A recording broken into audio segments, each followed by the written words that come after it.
আসসালামু আলাইকুম। কেমন আছেন সবাই? আশা করি ভালো আছেন, সুস্থ আছেন।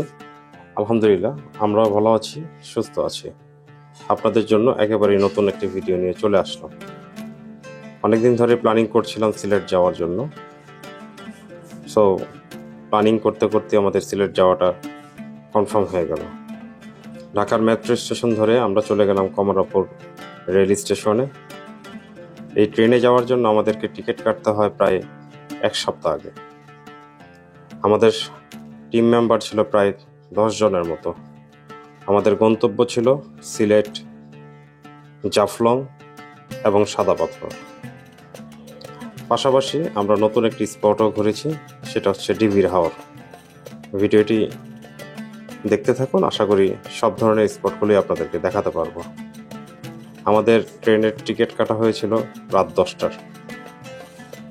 আমরা স্টেশনে পৌঁছাই 9টা 45-এ। ঠিক 15 মিনিট পরে আমাদের ট্রেন সিলেটের উদ্দেশ্যে যাত্রা শুরু করে।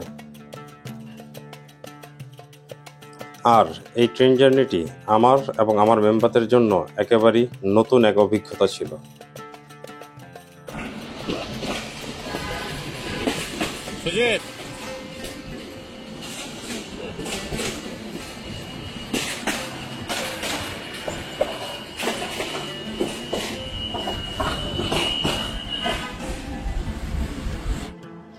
আমাদেরকে বহনকারী আন্তনগর উপবন এক্সপ্রেস ট্রেনটি ঢাকা থেকে সিলেট ঠিক ভোরে পৌঁছে দেয়। সিলেট রেলওয়ে স্টেশনে নামার পর আমরা চলে যাই আমাদের জন্য অপেক্ষমান গাড়ির কাছে। আমরা সিলেট আসার আগেই একটি গাড়ি ঠিক করে রাখি, যে গাড়িটি করে আমরা সারাদিন সিলেটের বিভিন্ন স্পটগুলোতে ঘুরব।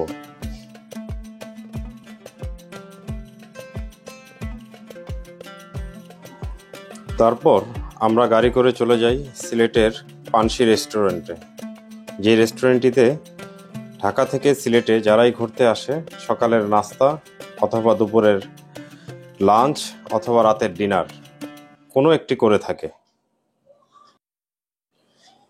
যেহেতু আমরা খুব ভোরে চলে আসছিলাম, এই জন্য আমরা সিলেট পানসি হোটেলে সকালের নাস্তা সেরে নেই। সকালের নাস্তায় ছিল আমাদের খিচুড়ি আর তাদের স্পেশাল আখেরি বিরিয়ানি।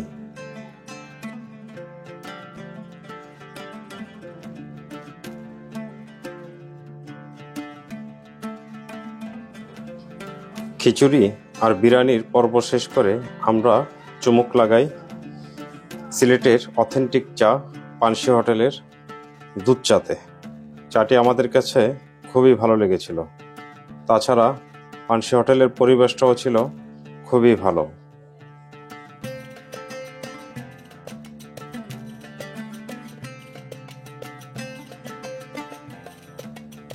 সকালের নাস্তা শেষ করেই আমাদের গন্তব্য ছিল জাফলংয়ের উদ্দেশ্যে, কিন্তু আমাদের যে গাড়িওয়ালা মামা ছিল উনি বলেছিলেন আরেকটা স্পট আমাদেরকে ঘোরাবেন।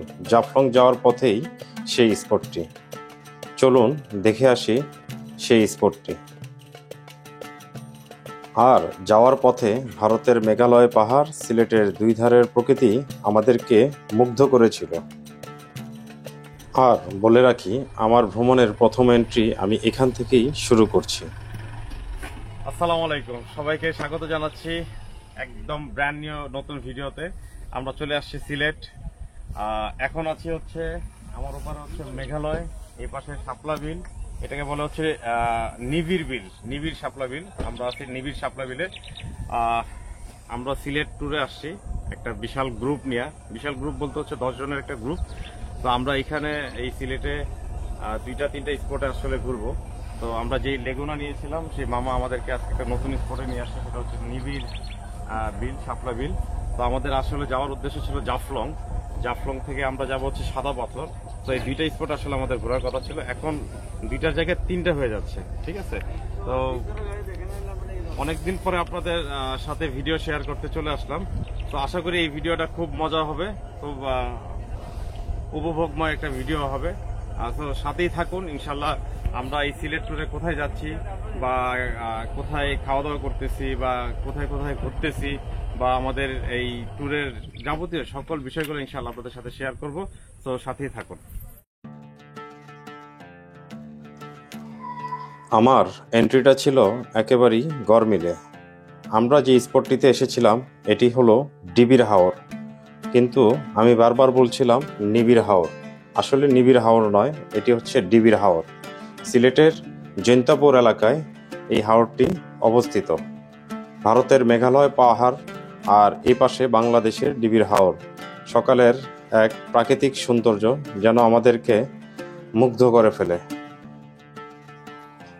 আর এই হাওর ঘেঁষি হচ্ছে ভারত সীমান্ত। আমরা হাঁটতে হাঁটতে একেবারে ভারতের সীমান্তের খুব কাছাকাছি চলে গিয়েছিলাম। বলা যায় ভিসা পাসপোর্ট ছাড়াই ভারত বন্ধুরা, থেকে আমরা চলে একটু আসছি ঘুরে আসলাম। ইন্ডিয়ায়। আমরা কিন্তু এখন ইন্ডিয়ার ভিতরে। আদনান ভাই, আমরা তো ইন্ডিয়ার ভিতরে নাকি? আমরা ইন্ডিয়ার ভিতরে এখন পাসপোর্ট ছাড়াই চলে এসেছি। চট করে ইন্ডিয়া চলে আসলাম। পিছনে মেঘালয়। ডিবির হাওরের সৌন্দর্য এতটাই আমাদেরকে আকৃষ্ট করেছিল যে কেউ এখানে আসলেই এই হাওর ছেড়ে একেবারেই যেতে চাইবে না। তারপরও আমাদেরকে তো যেতেই হবে, কিছু করার ছিল না। ডিবির হাওরের প্রাকৃতিক সৌন্দর্য শেষ করে আমরা রওনা হলাম সিলেটের মায়াবী জাফলংয়ের উদ্দেশ্যে। জাফলং যেতে যেতে কিছু কথা আপনাদেরকে বলে রাখি। যারা আমাদের মতো গ্রুপ করে সিলেটে আসতে চান তাহলে তারা অবশ্যই একটি গাড়ি ঠিক করে রাখবেন, যে গাড়িটি আপনাকে সারাদিন বিভিন্ন স্পটে নিয়ে যাবে।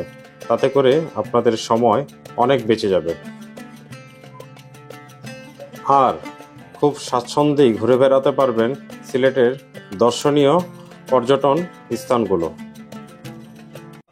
বন্ধুরা, সিলেট ঘুরতে এসে 100 টাকায় সানগ্লাস কিনে নিলাম।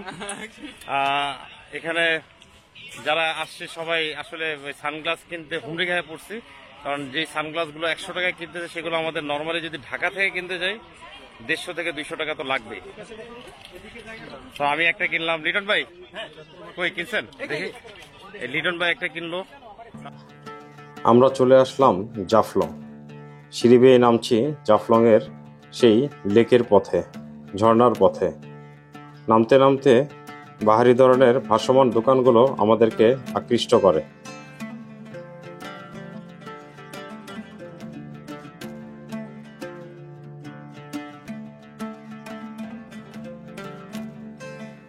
নানান ধরনের পর্সা সাজিয়ে বসেছিল সিঁড়ির দুই ধারে।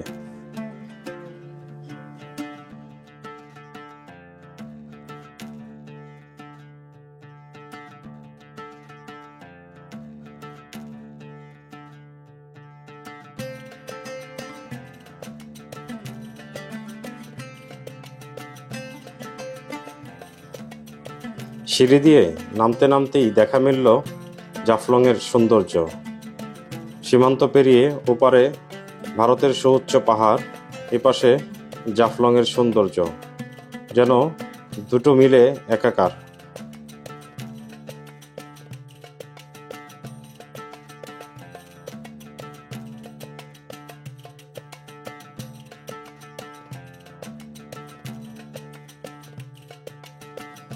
জাফলংয়ের এই প্রাকৃতিক সৌন্দর্য যে কাউকেই আকৃষ্ট করবে এবং ভালো করে দিবে যে কারোরই মন।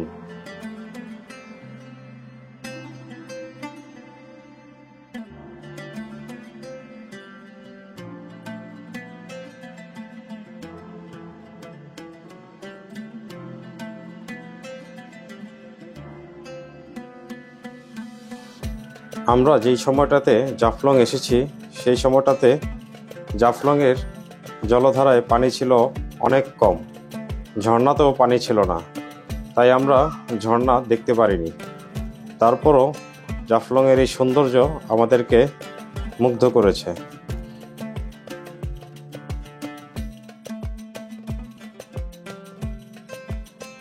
ঢালু পথ ধরে হাঁটতে হাঁটতে আমরা চলে আসি পাথরের পথে।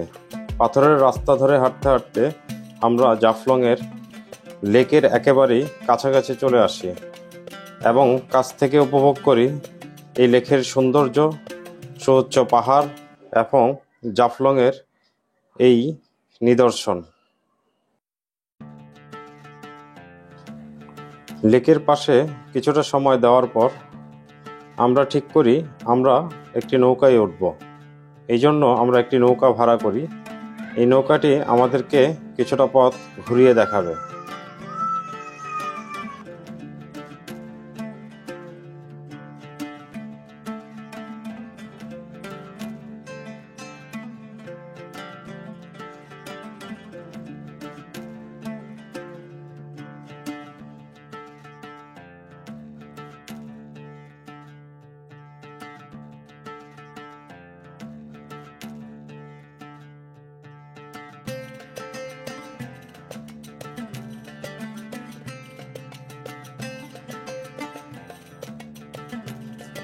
নৌকায় ওঠার পর জাফলংয়ের সৌন্দর্য যেন আমরা আরো কাছ থেকে উপভোগ করা শুরু করলাম।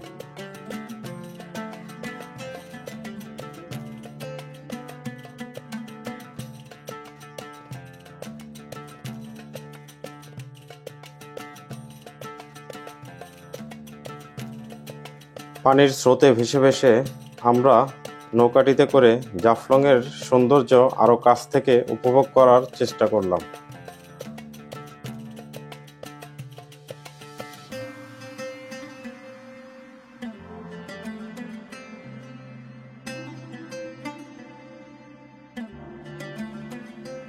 নৌকায় চড়ে ভাসতে ভাসতে আমরা যেন হারিয়ে গেলাম কোনো এক প্রকৃতির রাজ্যে, যে রাজ্যে ছিল না কোনো বাধা বিপত্তি, শুধু প্রকৃতির সৌন্দর্য।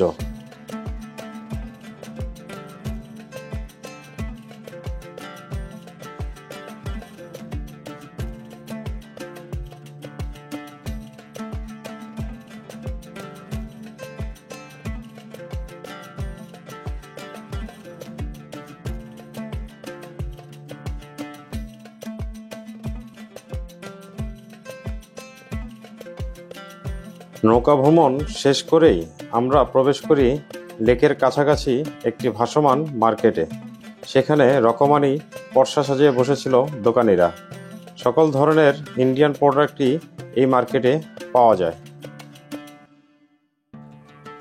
আমরাও কিছুটা সময় এই মার্কেটটা ঘুরে দেখলাম এবং অনেকেই মার্কেট থেকে কেনাকাটাও করলো।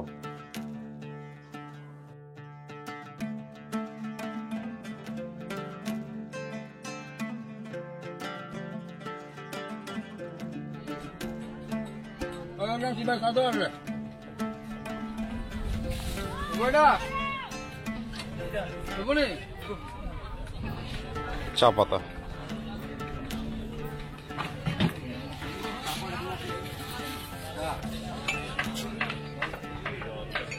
চা পাতা এগুলো কি কেজি হিসাবে বিক্রি করেন? কোনটা কেমন দাম? এটাকে কি কি চা পাতা বলে? বলে জাফলং বাগানের চা। জাফলং বাগানের চা। এগুলো কত করে কেজি? 300। সবগুলো কি অ্যাভারেজ প্রাইস? না, এটা 250, এটা 280, 280 কিছু। এগুলো সবচেয়ে বেস্ট কোয়ালিটি। আর প্যাকেটগুলো এগুলো কি মানে একই জিনিস সব প্যাকেট? আর এটা কি পাতা? পাতা।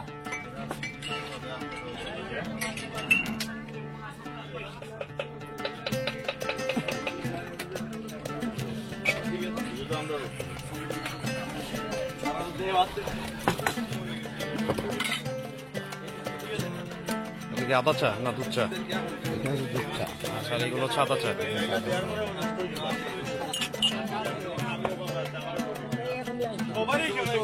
ভাই আমাদের জন্য চা বানাচ্ছে, দুধ চা, রং চা, সিলেটের একেবারে অথেন্টিক চা নাকি ভাই?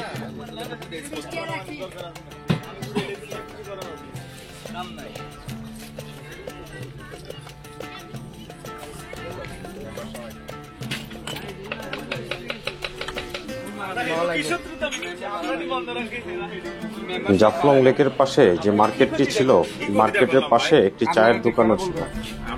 ফাঁকা জায়গায় চায়ের দোকানে আমরা চায়ের অর্ডার করি, রং চা এবং দুধ চা। চাটি আমাদের কাছে খুবই ভালো লেগেছিল। সিলেটের জৈন্তাপুর, ডিবির হাওর, শাপলা বিল এবং জাফলংয়ের ভ্রমণ এই পর্যন্তই আমরা শেষ করতে যাচ্ছি।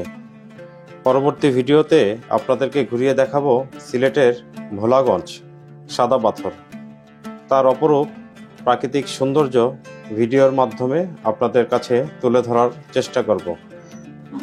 আমার চ্যানেলটিতে যদি আপনি একেবারেই নতুন হয়ে থাকুন তাহলে অবশ্যই চ্যানেলটি সাবস্ক্রাইব করে রাখুন।